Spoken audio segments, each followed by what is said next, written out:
coming along today. The title of the staff development session is Developing a Professional Identity through the membership of the AUA.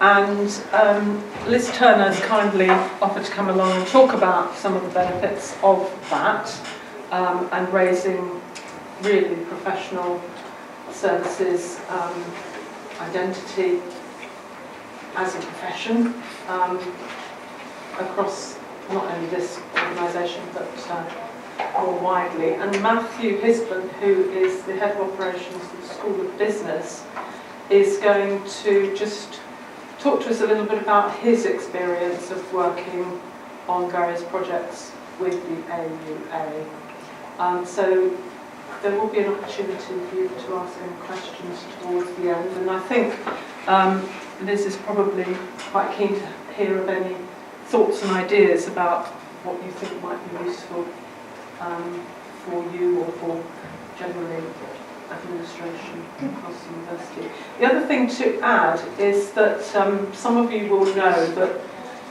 Faculty of Health and Life Sciences is going again for the Silver Athena Swan Award. We've had it awarded once. The new submission this time includes professional services. Up till now it's always been the academic staff, but professional services is now included, and so there was quite a lot of information that we've had to submit about training and opportunities. And one of the actions that has come out of that is about providing more opportunities for exposure to professional bodies for professional services staff. So this session today hopefully will go some way to meeting that action. So I'm going to hand over to Liz now, and then Matthew I think is going to follow on once Liz is finished. Okay. Thank you. Okay, well, hello everybody. For those of you who don't know me, I'm Liz Turner. I'm head of the Academic Policy and Quality Office here, which is part of Academic and Student Affairs. I've been at Oxford Brookes for about coming up to 8 years now, and previously I've worked in a number of other universities, mostly in the North West and North Wales. But I've been a member of the Association of University Administrators probably for about 18 years, something like that, and I've found it a really useful body to be connected with in various different ways, and I'll tell you a bit about some of the sort of general benefits of being a member of the association, and I think Matthew's going to share some more specific experiences, but of course I've got experiences as well, so if you want to ask either of us, or Karen presumably, any questions that you'd like to as we go along, then please do. I think we've got about 50 members of the AUA here at Brookes, of varying activity levels. Is anybody in the room here already a member of the AUA, actually? We've got a small number, just Hilary. Okay, so most of you have come along just to genuinely find out a bit about what the association is all about and what it means. Okay, that's fine. Well, just to get us started, I'm going to, rather than me telling you stuff, I'm going to get you to do a bit of chatting amongst yourselves. There's been a shift since I arrived at Brookes to referring to those of us in administrative roles as support staff to the more modern parlance of professional services staff. And so, just as an open question for you to reflect on, what does being a professional mean to you?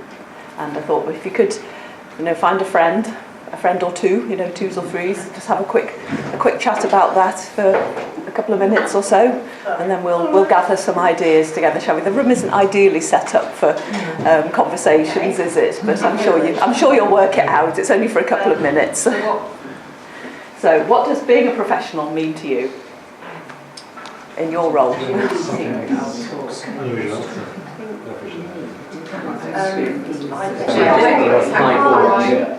there's probably some. Right, I'm aware we've only got a fairly short session this afternoon. So shall we pull some thoughts together as a group? What did you come up with in terms of what makes you a professional? What sort of attributes do you have? What sort of things do you do? I think it implies that you have particular expertise and knowledge and qualifications is one aspect. Okay. It also implies a certain set of behaviours at work. Okay. And it possibly implies a level of service as well. Standard, so it's got quality associated with it. Okay. Yeah. So you're working towards a professional framework. So it's behaviours and inherent and that knowledge and capacity. Well, not only knowledge, I think training to certain standards. Because previously that word profession in Victorian times would mean that you were a member of the middle class, you had a GP, qualification in medicine or whatever. And I think a lot of that culture remains. Okay.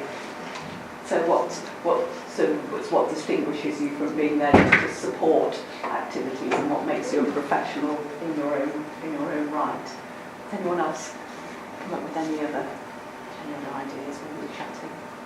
I would agree with Diana. It's about a recognition that what support staff do, or what used to be support staff, or before that, non-academic staff was what they were called, that I think it's a recognition that the expertise and the qualifications that professional staff have is a recognition that although it's a different type of role, that actually we are professionals in the same way as our professional academic colleagues are. It's a kind of recognition of an acknowledgement of the knowledge and skills that that person has in that role. Whereas before we were kind of considered to be supporting that professional academic in their role. So I think it's an elevation of the particular roles that we do. In the same way as people make comparison between higher education and apprenticeships in equality, it's the same sort of perspective. Yeah. So a contribution to make to the success of the university in our own right, as well as supporting because we're supporting those academic activities. Anyone from over this side of the Yes, room? as a member of our research group, my work is focused on the basic medicine research to support the clinical ethics, and we want to make clear the mechanism of the disease to support them why and what to deal with the disease. Okay, so there's a sort of bigger picture that you're working within. Yeah. Okay. Yeah. I just want to offer anything else. I jotted down a few ideas myself here.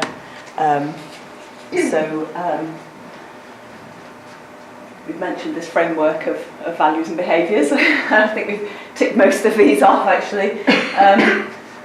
Didn't talk so much about commitment to your own professional development, oddly, since we're sitting in a staff development session.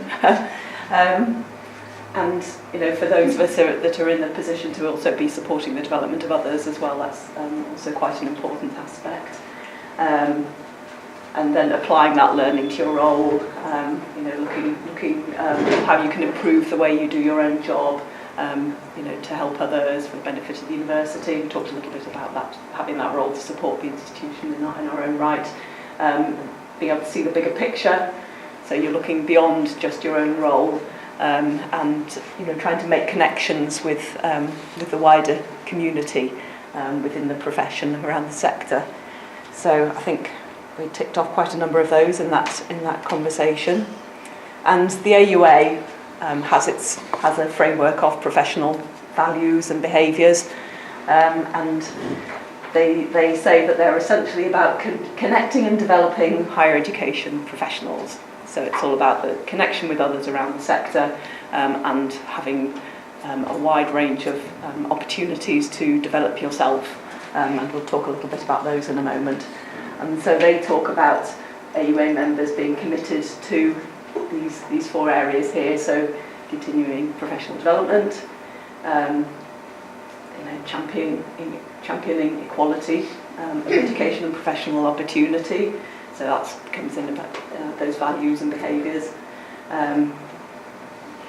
We talked a little bit about knowledge and skills and having that expertise and using that for the benefit of higher education generally. And you also talked a bit about having high standards of behaviour as well. So how does this distinguish itself from CIN, Chartered Institute of Management? Is it just a sectoral focus? I'm not sure actually. I don't know much about the Chartered Institute of Management. I'm looking at Matthew here simply because he's from the business school. I think because the CIN is quite specific and discipline based, but the AUA has always prided itself I've on. done quite a bit of work for CIN Yeah. in the previous life, and it was very broad. And it's Yeah, I think in terms of AUA, it saw itself connecting broader than the management piece. So the admission, so all the specialisations that you would have within the it is a university. sectoral focus. So it covers all of in the them. It's university admissions, sector. marketing, it might be around programme admin, it might be around laboratory. There's a whole range of different specialisms. And there's the stuff around being a generalist administrator that actually, I don't actually know if I want to be an administrator or professional services colleague in marketing yet. I want a broad grounding. So it's a bit of both, whereas I see the CIM, not limited, but a bit more focused. The AUA is a broader entity. there are quite a number of other professional bodies that people who could also come under the AUA might belong to. So I suppose librarians have got professional bodies, haven't they? Registrars have got the Registrars Council. So there are quite a number of those sort of specialist professional bodies that relate to particular professions within higher education, management and administration, sort of broadly defined. But the AUA is very much about if you're in higher education. I mean, there are actually some vice chancellors who belong to AUA as well as registrars, but whatever area you're working in within higher education, then the AUA's got something for you. Can I just ask what does AUA stand for? The Association of University Administrators. So it's very much university administrators broadly defined there. So I've got a couple of slides. There are so many benefits of being in the AUA. You see, I had to fill 2 slides with text. And as I've already pointed out, the main thing about AUA is about making those connections, whether it's within your local area, so it could be within the university here, or within Oxford or the region, or it could be nationally, as Matthew's pointed out, that there are people working in pretty much every area of higher education and at every level of the profession. So you can make friends with all sorts of people if you go along to some of the events that AUA holds. You can make some good friends. You can get some new perspectives on the things that you do. Get some new ideas if you're connecting with people who work in similar roles to yourself. They might do something very, very differently. So you can get some bright ideas for making improvements when you come back to Brooks again. So you can keep yourself informed about what's going on around the sector. So you can meet up with others, develop yourself. There's a whole range of workshops and conferences that they offer. You can go onto the AUA website, which I can probably show you if I can work this thing all right. You can get credits for some of the stuff you attend. You can get some CPD credits. So here are some of the workshops and things that they've got coming up. About managing change, delivering excellent services. So they've got quite a range of events and workshops that they can offer. This is going to start again. Oh no. IT obviously not my main area of expertise. They have quite a number of regional conferences, so the AUA is divvied up into various regions. I think we're in the South region, which is quite a large one, and also some of the events quite far away in places like Kent and so on, which is a bit of a trek for people to go to a day conference. And so a few of us did get together a few years ago from some of the more local institutions like Cranfield and Buckingham and Northampton and the Open University, and developed a sort of a sub-region, the South Midlands. A few of those people have moved on, and one was away on maternity leave for a little while, but people are back now, so I'm hoping that we might be able to revive that little sub-region, because we held quite a few interesting events. You know, we had quite a fascinating tour of the Shrivenham campus of Cranfield University, where they where they have tanks and guns and things like that over there. It's quite fascinating. And obviously, you know, we get a few new friends to come in, so we're hoping to revive that a little bit. But I mean, the main event, as far as the AUA is concerned, is probably the annual conference, which is held every Easter over a couple of days, and there are, I don't know, it's probably hundreds of sessions that are available to go to, and you know, you can even propose a session to deliver yourself as well. I think, Matthew, have you done that recently? I've not done it for quite some. For the first time in 2 or 3 years, I did it again. So we'll hear a bit about Matthew's experiences, and I did it quite a long time ago when I was sort of fairly new into HE, and that was a really useful learning experience. There's also an annual lecture each November as well, and that's delivered by a leading figure from the sector. I think it was Mary Kerner-Cook this year, wasn't it, from UCAS?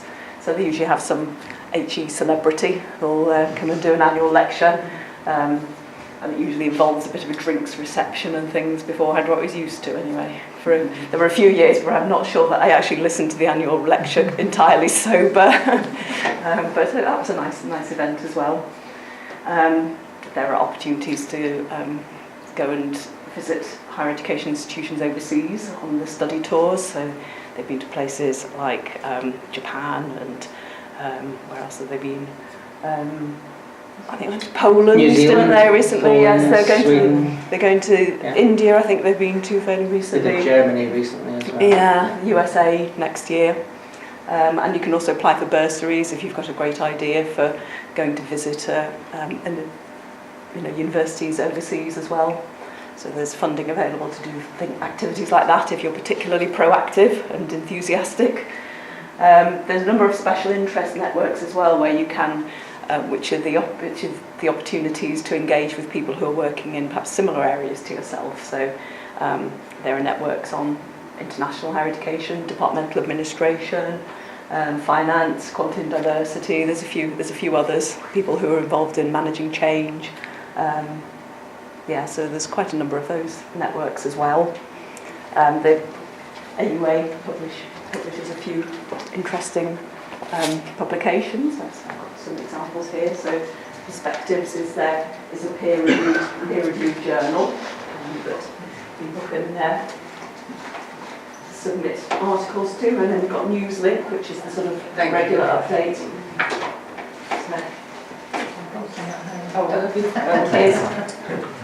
Here's a publication which came out of the study tour to the Netherlands and Belgium. So once people have been on these study tours, then they write it up, and it goes in a nice glossy brochure so that you can read all about how education is managed in other countries.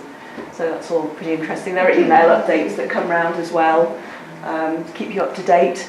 There's quite a number of online resources that can help to support your career planning. So, recording the CPD that you do, helping you reflect on, your areas of skills and where you might want to develop yourself.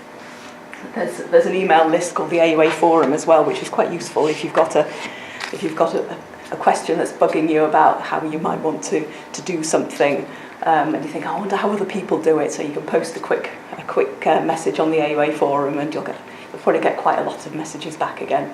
Usually means that you've then got to analyse them all afterwards and send them replies. But that's a small price to pay really for getting some quite useful, quick feedback on how people do things in particular ways. So I posted one quite recently on how people, on the governance structures that people have got in place for approving and monitoring and reviewing their regulations.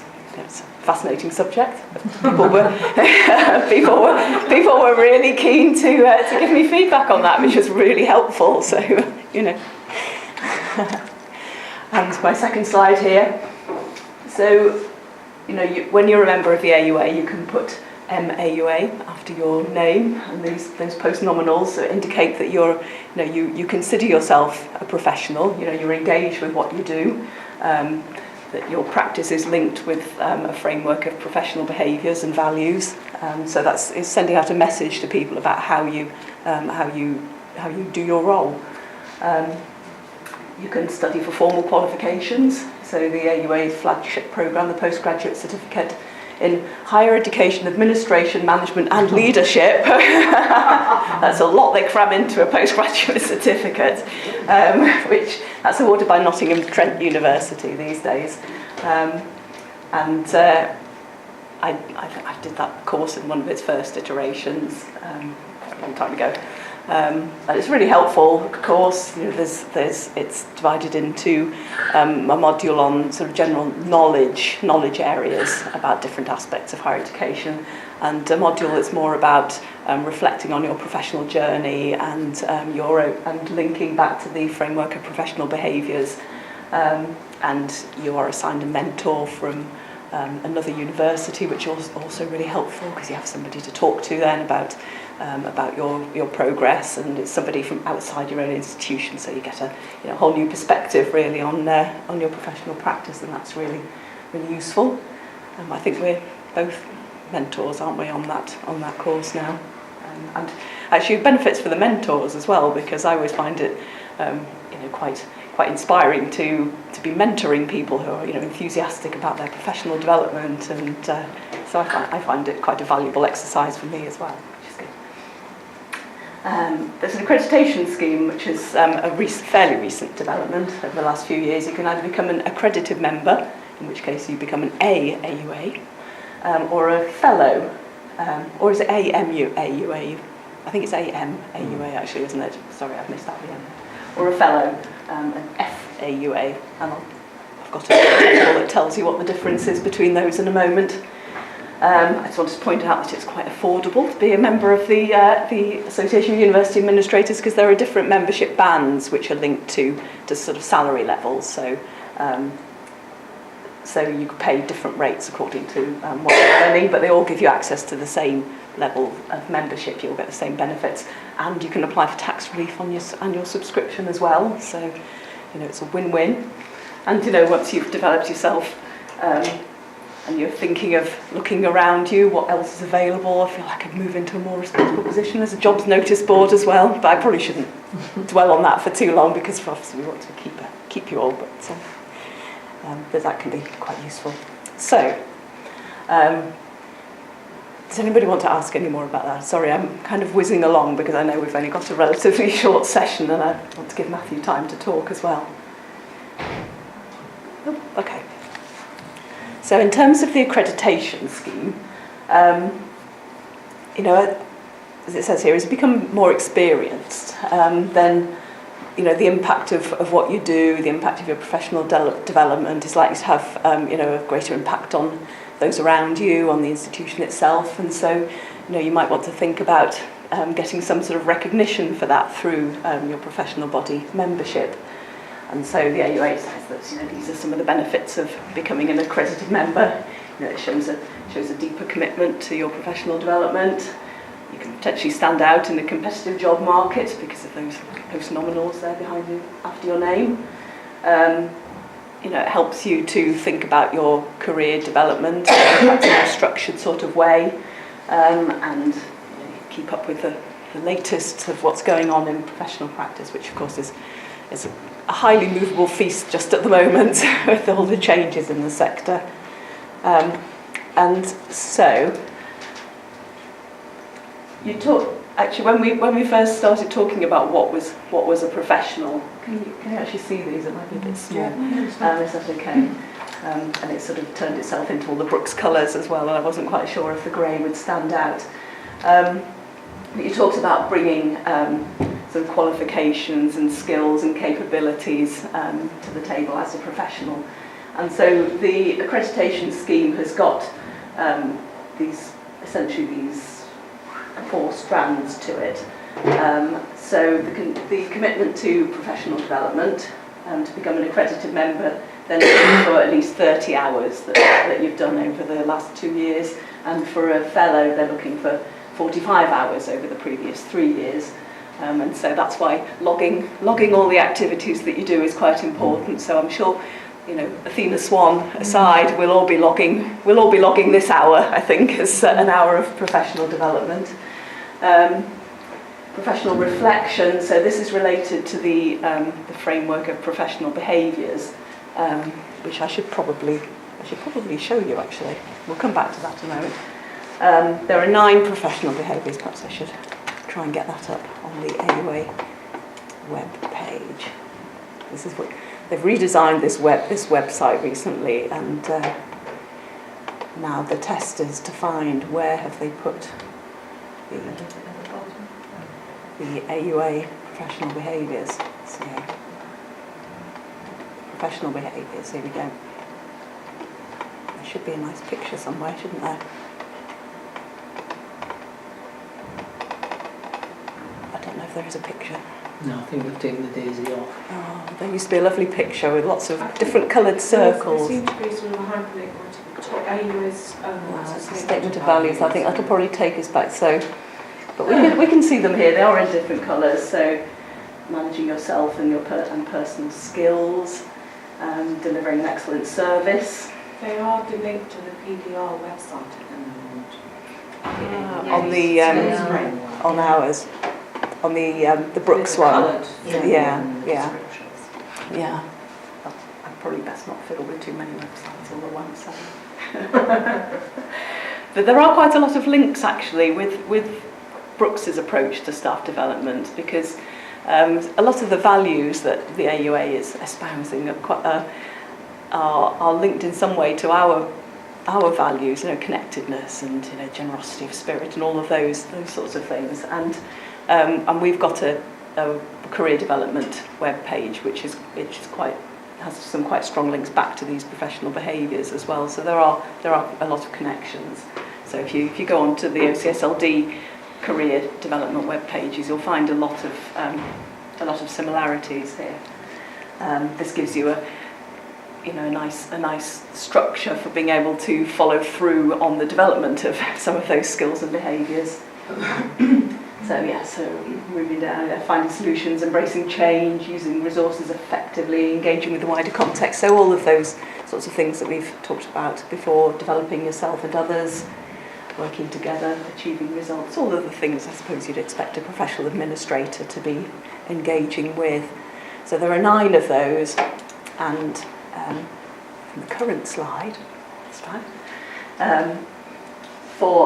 to get accreditation, they ask for a statement about how the CPD that you've logged in this first section relates to at least 3 of those 9 professional behaviours. For the fellow, they're looking for how the CPD relates to all of the 9 professional behaviours. And for the fellowship, they're also looking at how that CPD has impacted more widely than just yourself, but also on others, and, you know, perhaps at institutional level as well. They're looking for qualification to a minimum of level 4, it's that first year degree level. And on the development of others, that's not necessarily a requirement for an accredited membership, but for a fellowship, they are looking for examples in that earlier statement on how you have helped others as well with their own professional development. And you need a couple of references, well, 1 reference for accreditation, 2 for a fellowship, and they last for 3 years and 5 years respectively. You have to pay a fee to get accredited, but then the renewal fee after the 3 or 5 years is a bit lower. And I think it's really worth having, and it was actually quite a useful exercise to sit down and just reflect on all the development that you've done over the last 2 or 3 years, and think about, why did I do that development? What impact did it have? How did it impact on the institution? And so I found that quite a useful exercise in its own right, to be honest. And then you get these lovely letters after your name as well. So was all good. So in terms of locally, a little while ago we did have an Oxford City network where we were trying to work in partnership with the other university down the hill, which was, had some limited success. We had one or two quite useful joint events, and once we got the other colleagues from the other South Midlands institutions involved, then they got a bit more momentum behind them. I was the network advocate, I think we're called, for Oxford City at that point, and I did try and hand that over to somebody younger and enthusiastic a couple of years ago, which wasn't entirely successful because then he left. So and locally at Brookes we have struggled a little bit to get people to come along to some of the sessions that we've put on. So it would be useful to get people's feedback on the sort of things that they would find valuable for events that will be badged by the local AUA network, as opposed to the sort of things that we do internally anyway. So I think that was pretty much, and if you've got any ideas now, then shout them out, and we'll crack on with them. And otherwise, I think I'll hand over to Matthew to tell us a bit more about some of these activities that he's been involved in. Has anyone got any other questions or thoughts or suggestions? I suppose it would be helpful to know what some of the events that you have had in Brookes up to now. Yeah, we had so colleagues from the University of Buckingham came over once and told us all about their 2-year degrees, the accelerated degrees that they run. That was quite interesting. As I say, we had a trip to Cranfield, and we're terrified by the guy with the guns, and that was fascinating. What else have we done? We had a bit of a tour around University College, a sort of a C.S. Lewis kind of tour.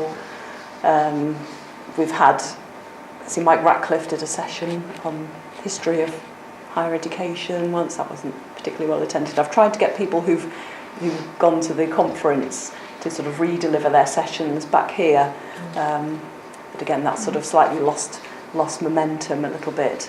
And sometimes it's nice just to have a bit of a networking event where we just have some sandwiches and get to know each other and bring other people in. I think Matthew Andrews did a session once, I think, on accreditation, and that was quite well attended. Networking wasn't, it's maybe one of the more attractive aspects of this, and it's probably going to be quite inappropriate to say, but I think in the current context, you couldn't help but notice all this focus on change. And maybe it would be very timely and pertinent to think about a workshop around that piece, but it may not go to that. Well, no, I mean, but change is just happening all the time. And I think it's just more focused at the moment. Well, yes, exactly. So, but it might be, to be topical, I think is important. Yes, it is. And I think the other problem is everybody is so busy all the time now.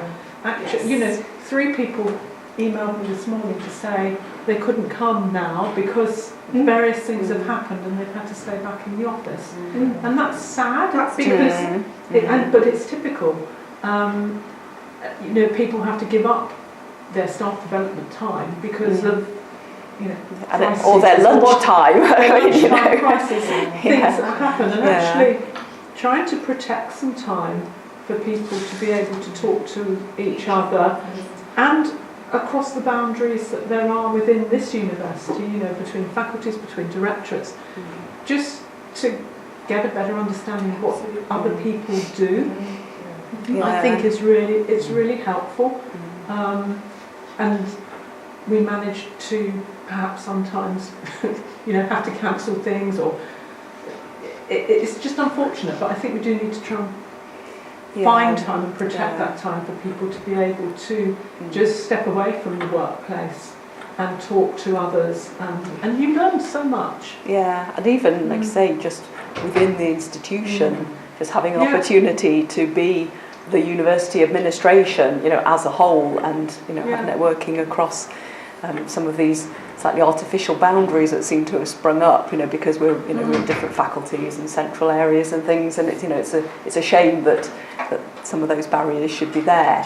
And I understand everyone's under pressure, and so yes, they often do drop out at the last minute, and it's really hard to find a time of day when people can come along. Individual perceiving the real benefit, isn't it? So you're really busy, but as you say, it's actually making that judgment call as to whether the hour away from this particular task that maybe has a delivery, is going to be of long-term benefit. So you're always offsetting that deferred benefit with the immediate process. So that's why I'm saying I think something around practical, around what you as a professional administrator can do regarding the current changes afoot. So something that you can make immediately good use of. Traction. Yeah, something that you can immediately take back to your desk and have some benefit from. Yeah, and we've got lots of people with really, use good expertise around the institution as well. We've got people, Ian Whiting would be very happy, I'm sure, to do a session about change. And some of our directors, it'd be great to get them to come along and do sessions, more general ones about how universities are financed and things. The general management speak about change management. I think it has to be anchored in people like careers who actually do executive coaching, where they cover things like change management, even the kind of not the detailed stuff, but if they did like an overview, so that people can see where they are in the change management cycle. Yeah, no, that's a really good point. Anyway, I'm conscious of time because it's fast approaching 1:45, and I don't want to prevent Matthew. I can do it in 10 minutes. Go on then. Wes, have you got your... Okay, this is one person's engagement with AUA, so it's a lot less structured than Lizzie's, and you're going to see quite a lot of crossover with the stuff. Not even that structured. With what Liz was saying, because I've been involved with AUA for a long time, and I think looking back now, it's that reflective piece when you stop and think, what have I got? What has AUA given me? And what have I managed to give it back? Actually, I'm kind of pleased that I ever got involved with them in the first place. So where did it start? Well, my involvement with AUA goes back to 2001. I was then department manager in the Department of Chemistry at the University of Leicester. I was just about to move to become the department manager in microbiology. And I went off to an AUA conference, and at the AUA conference I met the faculty manager in chemistry at the University of Oxford. And we were both of the same mind that we were enjoying the AUA conference, but we were bored out of our skulls listening to people for 3 days, because it was quite a long conference at that time. And we really needed to do something. So we came away from that conference. I came down to Oxford and we worked up a first presentation to take back to the next AUA conference. And it happened to be a reworking of the Snakes and Ladders game around career pathways for professional services staff. But we were still calling them support staff at that time. And that's what that session was. I think we had about 50 people in the room, and we just played Snakes and Ladders around what took you up the career ladder, what took you down the deadly snake. And that kind of, the bug got to me. And I went back, I think, 4 or 5 years then in a succession and did different presentations around career pathways and career progression and job titles, a whole bunch of stuff. But always with a presentation, because I have a low threshold of attention when it comes to conferences. If I'm not actually doing something, the head starts to wander. So I always, if I'm going to a conference, I always have to try and have a presentation. Early on, though, I cottoned on to what was just starting off, which was the AUA mentoring scheme around the original professional certificate, and they were looking for mentors at the early stage. That's when I got involved, because similar, I was getting kind of fed up going to professional development courses. It just seemed to be one course after another course. I wasn't really getting involved. I wanted to give something back. So I became an AUA mentor at a very early stage, just as they were developing that process. And I'm still a mentor. I'll mention that again a bit later on. Been a mentor. At least I've had 3 participants to work with every year since then, on a rolling basis. Some have left because they got pregnant, some have left because they got bored, I hope not with me. And some have changed careers, which meant they couldn't do the professional certificate anymore. They changed jobs within their university. So, among some of the other things to do with the AUA, which Liz has already mentioned, I've been to any number of annual lectures over the years, and they are a great event. I think they're not only it's always a great presentation. The person that they get to do it is always a leader in the sector and worth hearing. But it's a great opportunity to go along, and although I think the word networking can be overused, used properly, it's an amazing tool for your career. On the back of my original mentoring activities, I was one of the first fellows of AUA before they brought in the really strict requirements of how to be a fellow. So I got my fellow of AUA when they were awarded for being good and helpful and being engaged and doing a lot around AUA. It's only latterly I've had to start writing things to say why I should still have it. But in the early days, it's a bit like doing your driving certificate during the war. It was a lot easier to get than it is now. In terms of some of the other activities, well, back in 2007, for one of the study tours, I applied to go on the study tour of New Zealand tertiary education. Little thinking that would actually let me go. Well, not only did they give me a place, but they gave me a place as well. There were 10 of us on the study tour. The overall study tour leader was Matthew Andrews, formerly of this parish. That was the first I met Matthew. He was still working at Durham at the time when we went to New Zealand. And there was Matthew plus 3 teams of 3. So we had 3 themes to investigate while we were in New Zealand. Spent nearly 3 weeks there. Just a fantastic trip. Why they made me team leader of the governance strand, I have absolutely no idea, because I am not a governance guru. So maybe that was the reason. Maybe they thought they needed somebody who had not steeped in governance to lead that. But the study tours are an amazing opportunity, not just to see another country, but actually to see in depth another educational system, because what we saw in New Zealand really opened our eyes. It's not what we thought we were going to see. And we did produce one of these. I should have brought one along. We've got our report, which I was looking at the other day, funnily enough, and when I knew it was coming. Probably a bit long in the tooth now, but I would encourage anyone, if there's a possibility of being able to join a study tour, is to at least have a go of it. One of the strands that we've been discussing in various bits of AUA around professional development for younger professional services colleagues is actually trying to think more about how we can enable them to go on study tours. It's not just about the money aspect. When I went to New Zealand, actually by then I'd moved on, so I was at the University of Nottingham by then. They paid for all my travel costs and incidental costs, and I paid for my hotel accommodation. So we split it between us in that way. So there is a financial aspect, but it's actually much more about, for me, it's the time to allow a younger colleague to feel that they could be away from the institution for 3 weeks or 2 weeks or a week, however long the study tour happens to be for an individual destination. But it's also about them having the right skills, because you have to write the application to say, I should be going to New Zealand because. And I'm not sure all our younger colleagues would have that skill. So that there are areas around the study tour, I think, which we could use to develop younger managers, younger professional service colleagues to come through. New Zealand wasn't enough though. Last year I applied to the AUA for one of their bursaries to go to what's called the TEMC conference in Australia, in Melbourne. Now TEMC is a peculiar conference. It's a merging of what we do as head of operations and what Drew Hardy and Adrian Stokes do as facilities managers. So it's a very curious conference. But the reason I wanted to go to that one was Emma Coles, who's in the business school, our major projects manager. On the back of us moving from Wheatley, we wrote the project of moving up into a research paper, which has been published by the Leadership Foundation.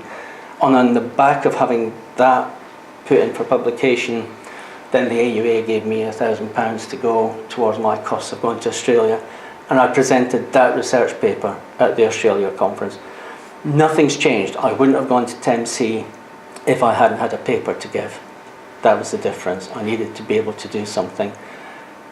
The easy part, because I've applied to go back to TMC this year, which happens to be in Perth in Australia, but I'll have to self-fund that. If you go via the AUA, you have a guaranteed slot on the agenda. Your paper will be accepted and you will get a slot there. And as I say, they gave me £1,000. I think the trip actually cost in total about 2,200 for the week there. So it was a big chunk towards going. And of that extra, the business school paid half, I paid half. The paper that we presented, that reciprocal loyalty, that was the paper that Emma and I wrote. That was around looking at the time we were doing a lot of work with Ian Whiting on change management before we moved, looking at the factors, because not everybody, a fair number of influential people were predicting that as soon as we moved from Wheatley, everybody that worked for the business school would leave. That would be it. We'd come down, and then the very next day, nobody would be working for the business school. It was never going to happen that way. But we wrote a paper on reciprocal loyalty, looking at the factors that would keep people working in the business school, even though we were dislodging them from Wheatley down onto Headington.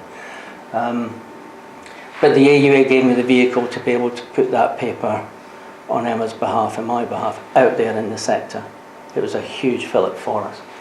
On the back of that, I went back to AUA conference this year because one of the things a number of things I promised to do in return for the trip to Australia. One was to write a daily blog, which I'd never done before, and that was a bit strange. One was to engage with Twitter virtually every day, which I never ever do. And the third, I also wrote a formal report when I returned. And the last bit was to go back to conference this year and present a session on what was Australia like, to try and encourage other people to apply for the bursaries, because there is money there and they would like to give it out. They're looking for ideas to sponsor people, whether it's America, Australia, Europe, doesn't really matter. They have money to offer to give people the chance to go somewhere. And it might be a reciprocal visit. It doesn't have to be a research paper. You might just identify, actually, I really want to look at someone in an American, let's say an American institution, and I want to be able to compare the jobs. Think about a job swap. That's the kind of help they will give you to do that reciprocal arrangement. So I'd encourage you to look at their website. They are very keen to support staff to go on these kind of trips. With regard to the mentoring, I've been doing that since the early days. I still have 3 participants on the PG Cert whom I work with. One works at an institution in London. One works with an institution, it's Queen's in Belfast.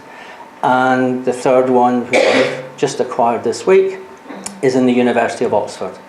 And for the first 2, we haven't worked out where we're going to meet in Oxford yet to do this stuff. For the other 2 participants, we meet in the British Library in London. Once every couple of months, we just go and meet in the cafe in the British Library, have 2 hours working through. My role is just to be a critical friend, and that's another avenue where you might feel you want to get involved. I'm not there to tutor, I don't mark their assignments, I probably don't even comment that much on the content of their assignments, but I'm there to challenge them to make sure they're doing the best that they can do. And that's what the mentoring scheme's about. It's about being a critical friend. So there isn't a person in this room who couldn't do that, and it's a really rewarding thing to do. Especially come to the annual conference when you see the PG Cert students graduating, which is lovely. If you've got one of your people who's walking across the stage, it's no different to the buzz you get at graduation here that you've helped someone to complete their journey. So that's well worth a look at.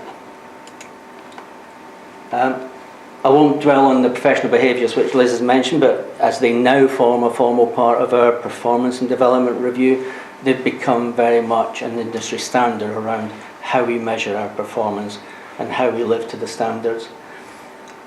The AUA also publish a number of good practice guides, which are handy. They're not much thicker than this, but they're smaller, around specific areas of our operations. They're worth getting your hands on. There's a whole list on the website of different ones that they've published. I think a long time ago, I contributed to the departmental management one. I'm sure that's been updated since. They kind of kept it like that. The professional development sessions that are run in Birmingham and London, now they're run all over the country. You're not restricted to Birmingham and London, but they're the closest to here, are always high quality. They're always worth going to. And they run from introduction to higher education, if you've come into HE from a different sector, all the way up to your specialism. So they're well worth looking out. They're competitively priced, easy to get to, and something to try and factor into your PDR and persuade your manager to let you go to, I think. And the last bit, I think this is my last bit, it's around the networking. Now, I said earlier on, I think networking is sometimes overused. But in the AUA, it has absolutely worked for me. It has. It does help if you are thinking about changing roles. It doesn't half help if you can find someone at the conference who's working in the university that you're thinking you might want to work on. I think I've probably done more about knocking out universities I don't want to work for than I have in actually targeting one. But the networking opportunities are there all the time, and they're extremely valuable. So all I can say is, for me, how many years is that? 18 minus 1, 17 years. It's been a great journey for me. The 2 trips to Australia and New Zealand, yeah, they're the cream on the top of the cake, absolutely. They've been great to have. But without AUA, I wouldn't have done them. I wouldn't have been able to do them. So whichever level you want to come in, or however much engagement you want to have with something like AUA, I have to say, for me, for those 17 years, it's been absolutely worth it. And I'll have at least 1 more year with AUA before I retire. And that will be it. So that is it, one person's journey with AUA. Thank you.